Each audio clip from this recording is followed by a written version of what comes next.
ஓம் முருகா போற்றி, கந்தா போற்றி, கடம்பா போற்றி, கதிர்வேலா போற்றி. அறுபடை வீடு கொண்ட முருகப்பெருமானே போற்றி போற்றி. என் செல்ல பிள்ளையே, நான் சொல்வதை நிராகரித்து விடாதே.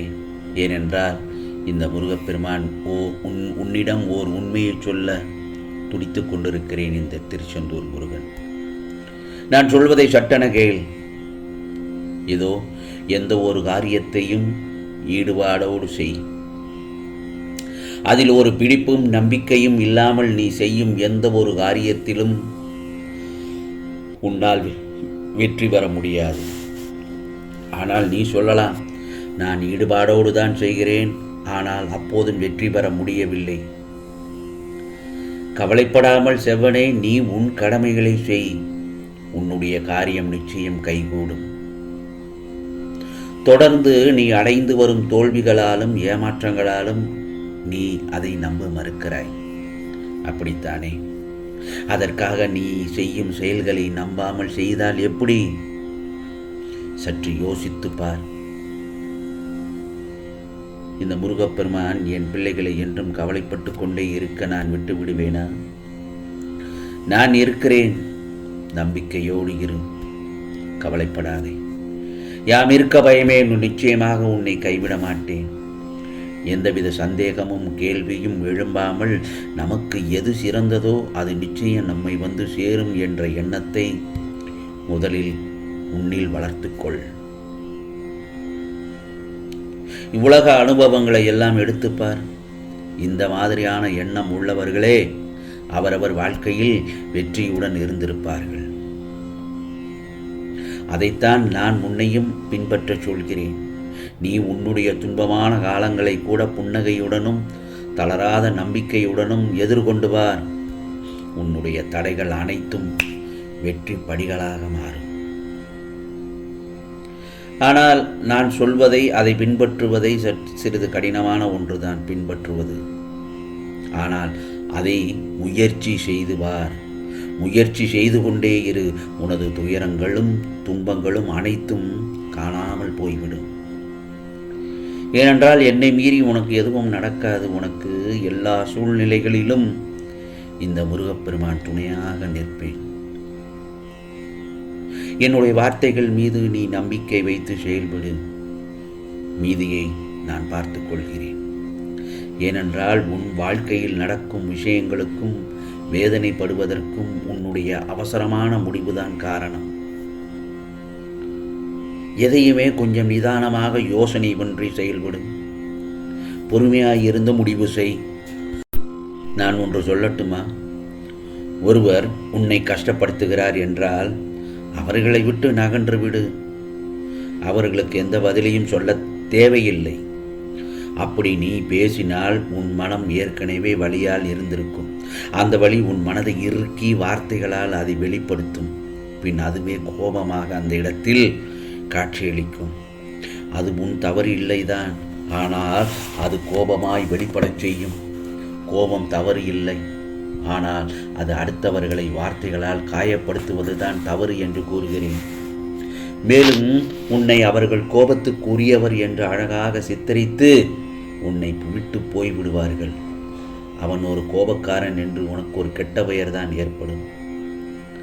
அதனால் தான் இந்த முருகப்பெருமான் சொல்கிறேன், கோபம் வரும் நேரம் என் நாமத்தை உச்சரித்துக்கொள். ஓம் முருகா போற்றி, ஓம் முருகா, ஓம் முருகா, ஓம் முருகா என்று என் நாமத்தை சொல்லிக்கொண்டே இரு. அது உன் மனதை சரி செய்துவிடும். கோபத்தை குறைத்துவிடும். மனம் சாந்தி அடைந்துவிடும். உனக்கும் மற்றவர்களுக்கும் வித்தியாசம் இருக்கிறது, அப்படித்தானே? அவர்கள் உன் மனதில் வலியை ஏற்படுத்தியவர்கள்தான். அது எனக்கும் நன்றாக தெரியும். ஆனால் உன் மனதை ரணமாக்கி விட்டார்களே, அந்த வலி என்ன என்று உனக்குத்தான் தெரியும் தானே? அந்த ரணமான காயத்துக்கு நான் மருந்து தருகிறேன். எனக்கு என் பிள்ளைகள் மற்றவர்கள் போல் பழிக்கு பழி என்று இருத்தல் கூடாது என்பதுதான். உனக்காக உன்னை எல்லாமுமாக பாதுகாத்து அன்பால் அரவணைப்பேன். அதனால் நீ எதற்கும் பயப்படக்கூடாது, கலங்கக்கூடாது. ஆம் செல்லமே, உன்னில் வெற்றி என்ற தெய்வத்தை நான் நிச்சயமாக ஏற்றுவேன். நீ எனது செல்ல பிள்ளை, எனது பொக்கிஷம் கூட தான். எனது அனுமதியின்றி யாரும் உன்னை ஒன்றும் செய்ய முடியாது. நான் என்று உன் கரம் பற்றினேனோ அன்று முதல் நீ கேட்டாலும் கேட்காவிட்டாலும் உனக்கு நன்மை மட்டுமே செய்து வருகிறேன். இதோ உன் நிலை நிச்சயம் உயரும். அந்த தருவாயில்தான் இப்பொழுது நீ இருந்து கொண்டிருக்கிறாய். ஆம் செல்லமே, இனிமேல் நடக்கும் நிகழ்வுகள் அனைத்தும் உனக்கானதாக நல்லதாகத்தான் அமையும், நல்லதாகத்தான் இருக்கும், அதுவும் நன்மையாகத்தான் இருக்கும். என் செல்ல குழந்தைக்கு வெற்றிகள் குவியும் அந்த நேரம் வந்துவிட்டது. ராஜயோகம் பிறந்து விட்டது. நீ போகும் பாதை இனி சொர்க்கம்தான். ஏனென்றால் என் கருணை பார்வை இனி உன்னிடமே தான் இருக்கும். மகிழ்ச்சியோடு இரு, புன்னகையோடு இரு. என் செல்ல பிள்ளையே, நல்லதையே நினை. எப்பொழுதும் நேர்மறை சிந்தனைகளை உன்னை பலப்படுத்தும். நல்லதை நினைத்தால் உனக்கு என்றுமே நல்லதாகத்தான் நடக்கும்.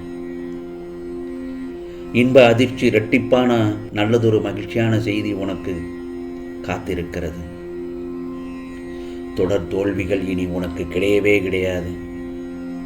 வெற்றி நிச்சயம் என் செல்லவே. நல்ல மாற்றங்கள் இனி உனக்கு. நம்பிக்கையோடு இரு. உன் எதிர்கால கனவு 100% உண்மையாகப் போகிறது. ஏனென்றால் இந்த முருகப்பெருமானை நிராகரித்து விடாமல் நான் சொல்வதை கேட்டு விட்டாய்தானே.